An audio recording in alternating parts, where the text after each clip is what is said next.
Welcome to the Protagonist Pub. My name is Tammy, and this is where characters gather.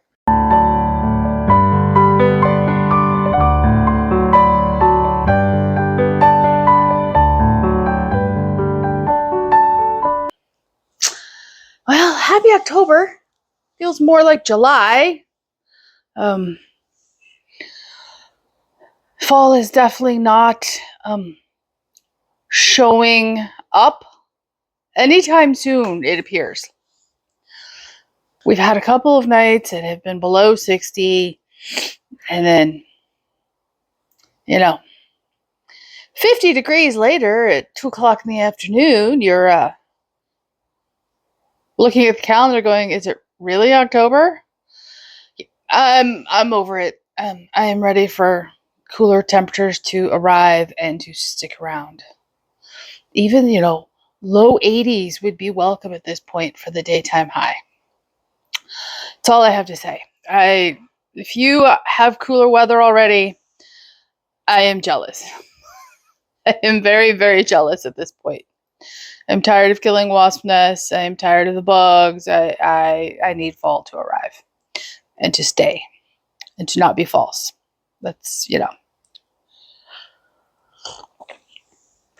So, did you guys have a good reading week? Mine was good, but a little bit scattered. So let's talk about it. Okay, let's talk about the book I have soft DNF'd. Now, I have soft DNF'd it because it isn't the book, it isn't the content of the book or the writing or any of that. It is one of the perils of being a mood reader. And I am definitely a mood reader. And that is Beneath the Forsaken City by Carla Lorano. I am just not in the mood. I'm just shy of halfway through. Is that true? Yeah. I'm just shy of halfway through. And at best, I'm ambivalent about the characters, what's going on, the storyline, the danger. I'm ambivalent about all of it. And I know the story deserves better. I know how much I love the first book. So I'm soft DNFing this for a while, putting it back on the shelf. And when I'm in the mood for a fantasy, I will pick it back up. If I read it now, it's going to have zero impact and I am not going to enjoy it. So rather than let that happen, it's better to soft DNF it. That is my only DNF of the week. I did, however, finish 3 audiobooks this week. They were all short cozies. Audible Plus is great for that. And at least one of the series is leaving Audible Plus soon, but the books are available on Kindle Unlimited, so it's, not the big deal.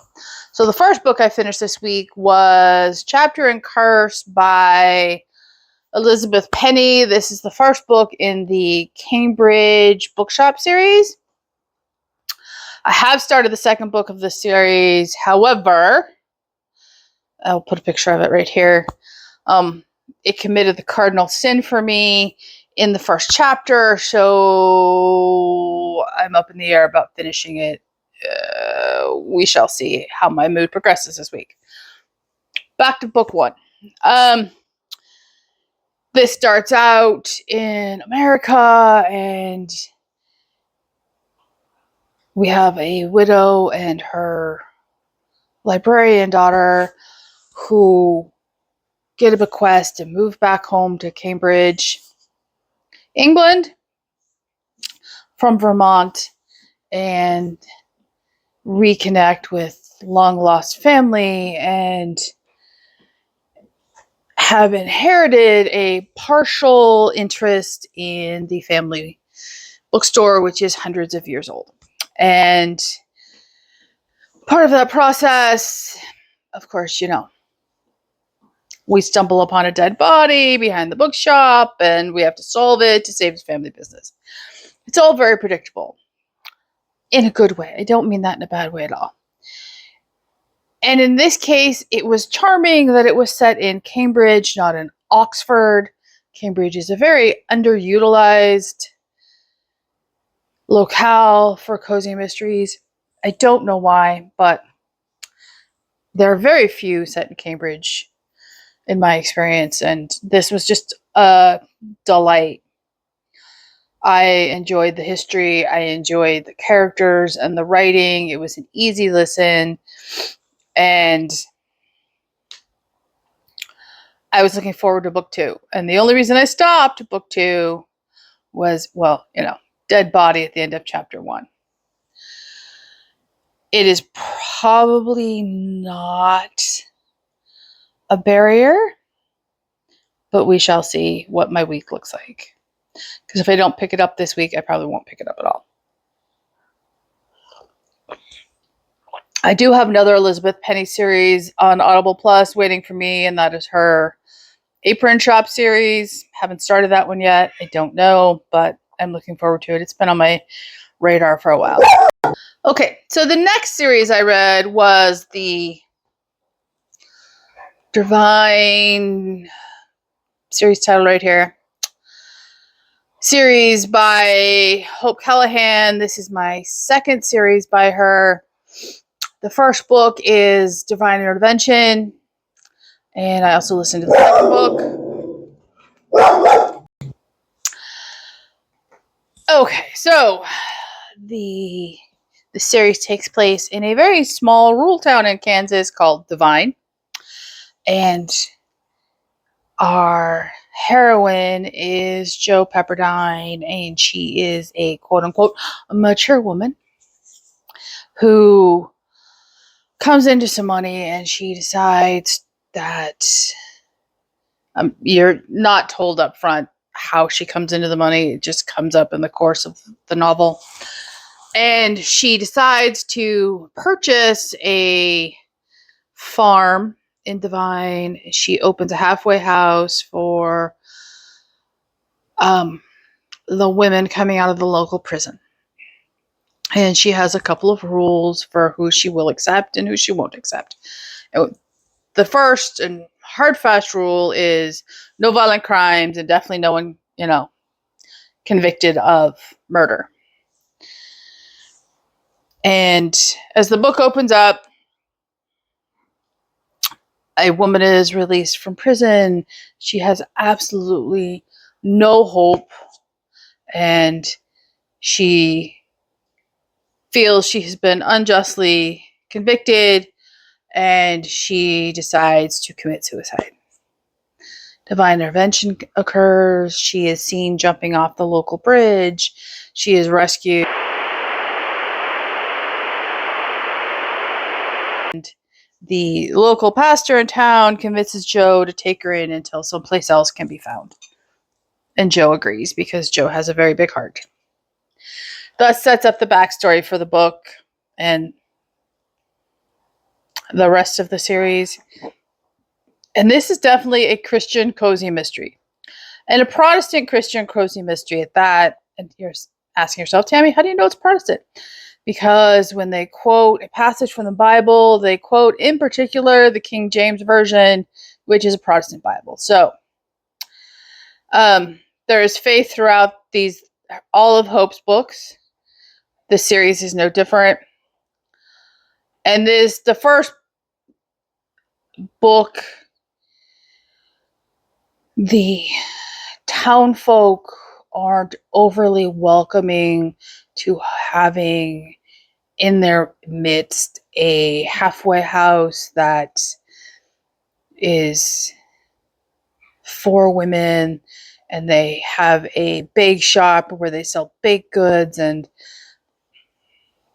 Jo isn't all that social, so it's not like she has a body of friends within town that's going to, come to her defense. And the first book all deals with the campaign of whispers against the ladies and Joe, and it was a very delightful, cozy without a dead body. Book number 2 is Divine Secrets, and in this one there is a dead body, and it carries the thread from the first book, so they do need to be read in order. And they're just a very cozy, easy listen, easy read with faith. And if you need something lighter between heavier books, this is a great choice. My glasses are still spotty. They're driving me nuts. I don't... If memory serves, only the first 2 are available on audio. But I could be wrong. I know the rest of the series is available, and it's like 8 books long currently. Is on Kindle Unlimited. So those were my audio listens for the week. I did have a completion. I started the Vivaldi Cipher by Gary McAvoy. And this is, thanks to Chrissy, I got maybe 5 chapters in.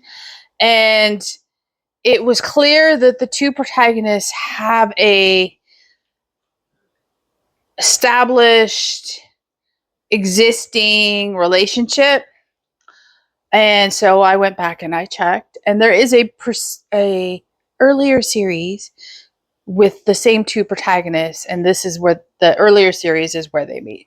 So I switched to the earlier series. So first book in the earlier series is The Magdalena Deception by Gary McAvoy. I did finish this week. The best descriptor I have for this, for a genre, is Catholic secular fiction. Yeah. I know that sounds weird, but it is the best descriptor of it. It is definitely secular, but it is definitely Catholic at the same time.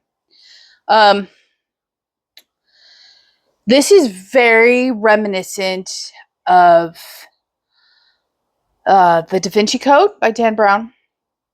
And I love The Da Vinci Code. I loved the book. I love the movie. I love all of the Robert Langston books Dan Brown has written. And this is similar, but it's very different at the same time. So in the Da Vinci Code, you have this high stakes action thriller with, a hint of attraction between the 2, maybe more. And it's constantly on the move. In the Magdalena Deception and all of the Vivaldi Cipher series as well, the 2 protagonists are Hannah, who is an investigative reporter for Le Monde, and she comes from a very old and established wealthy Swiss banking family. And then you have Father Michael Dominic, who is an American priest stationed at the Vatican, working in the secret archives of the Vatican. And Father is always described as what a waste, which is Catholic terminology for a priest that is incredibly attractive, or nun, I would imagine as well. But if you know, you know. And it is clear that nothing is going to happen between Father and Hannah. She admits that he's not going to break his vows, and so that there's no sexual romantic tension going on in this book at all. There is, however, Vatican intrigue, a throwback to Rennes le Chateau, the Cathars, a sect of oh, I want to say Serbians, and if I say Serbians, it may be wrong. Um,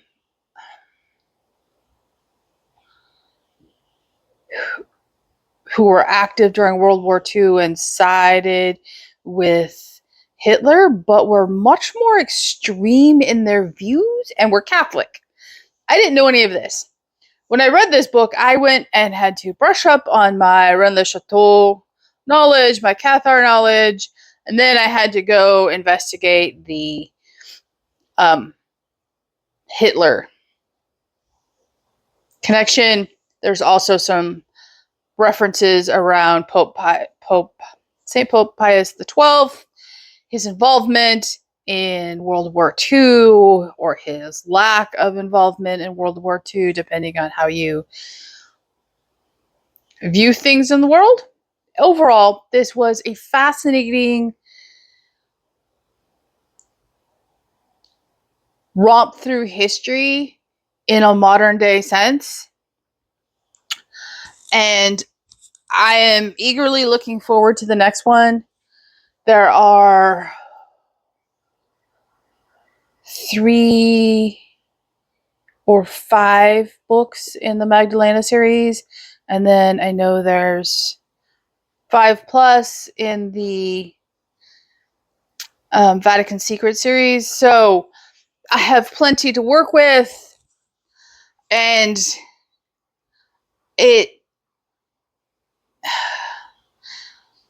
it was complex characters. It was a great setting.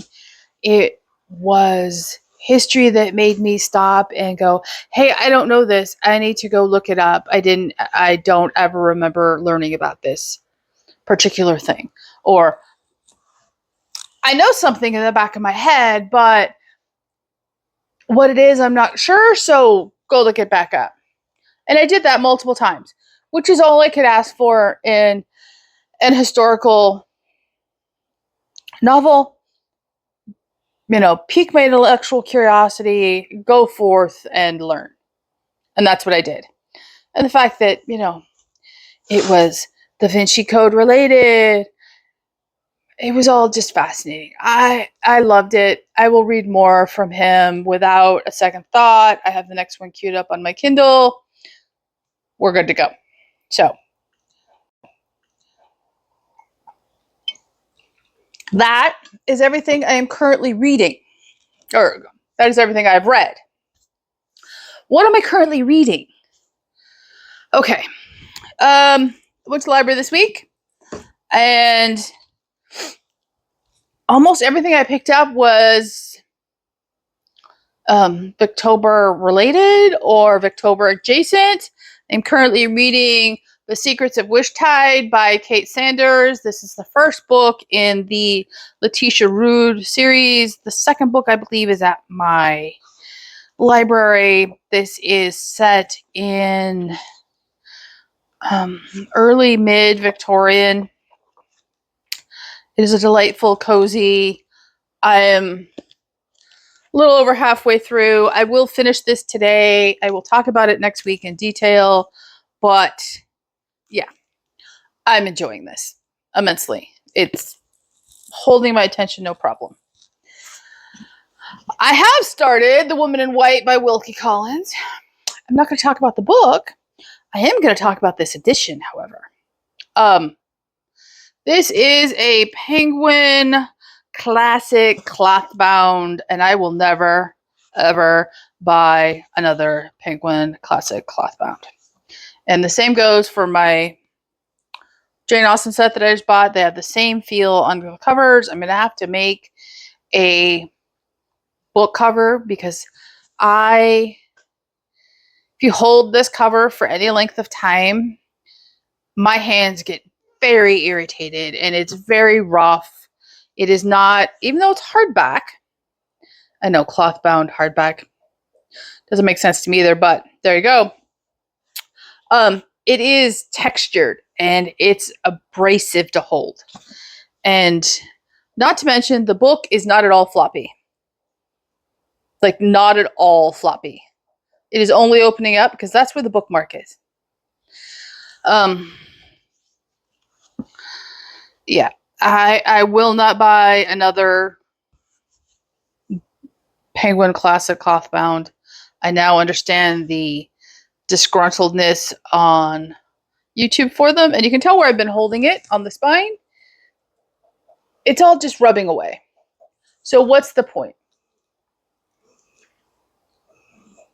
What's the point? I need to make a book cover.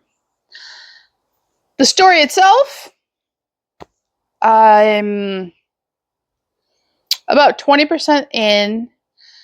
I am enjoying it. It is not a pick it up, quick read, and you're done, but it is enjoyable, and I will have no trouble. I probably will not finish it this week. I will probably finish it next week. I am fine with the slow pace. This was a serialized book when it came out, and it is just delightful. And I am very lucky the dogs are laying down because there is a squirrel on the front porch, and I can see his tail from where I'm sitting. So, yeah. Okay, so what else did I pick up at the library this week that I'm probably going to read? I did pick up H.G. Wells' The Island of Dr. Moreau. This is short. This is probably a sit down and read in one day kind of short. It is 131 pages. And the print isn't overly tiny. In fact, it's not even 131 pages. It's like 124 pages. Because, all this is just, filler fluff. So, I have never read this. We shall see. If I'm in the mood to read it, it should be easily accessible. I did pick up, I'm probably not going to read this. I will probably pick it up next year from the library again. In Memory of Violets by Hazel Gaynor. And this sounds very interesting. It's dual timeline, and it starts, one of the timelines is Victorian. 1876, among the filth and depravity of Covent Garden flower markets, orphaned Irish sisters Flora and Rosie Flynn sell posies of violets and watercress to survive. It is a pitiful existence, made bearable only by each other's presence. When they become separated, the decision of a desperate woman sets their lives on very different paths. 1912. 21-year-old Tilly Harper leaves the peace and beauty of her native Lake District for London to become assistant house mother at one of Mr. Shaw's training homes for watercress and flower girls. For years, the homes have cared for London's orphaned and crippled flower girls, getting them off the streets. For Tilly, the appointment is a fresh start, a chance to leave her troubled past behind. Soon after she arrives at the home, Tilly finds a notebook belonging to Flora Flynn. Hidden between the pages, she finds dried flowers and a heartbreaking tale of loss and separation, as Flora's entries reveal how she never stopped looking for her lost sister. Tilly sets out to discover what happened to Rosie. But the search will not be easy. Full of twists and surprises, it leads the caring and determined young woman into unexpected places, including the depths of her own heart. So, I am looking forward to this. It does have what looks like journal and letter entries in it as well. This would be my first Hazel Gaynor. I don't know if I'm in the mood for it, but it sounds intriguing to me. So, and the last one I picked up was a large print, but that is a study in Scarlet Women by Sherry Thomas. This is the first in the Lady Sherlock series. I have not read this. I am probably picking up A Study in Scarlet by Doyle this week, and after I do that, I will pick this up. So, yeah. Okay, there's your glimpse. Hopefully it is fall where you live. Hopefully fall arrives here in Texas at some point this month. I would just be happy if it was, 85 outside instead of, 99 outside. At least it's not humid. Not looking that gift horse in the mouth. Okay. I hope you all had a great reading week. I hope you have a great reading week coming up. Leave a comment down below, like and subscribe, and I will see. Oh, housekeeping. One thing, nearly forgot. The poll is up for November's book club choice. I will release that video on Saturday morning, like always, and then probably the first week in November, I'm gonna put a poll up to see if we want to have a book club choice for December or if we want to skip December. So that is forthcoming. Okay, now leave a comment down below, like and subscribe, and I will see you here next time at the Protagonist Pub.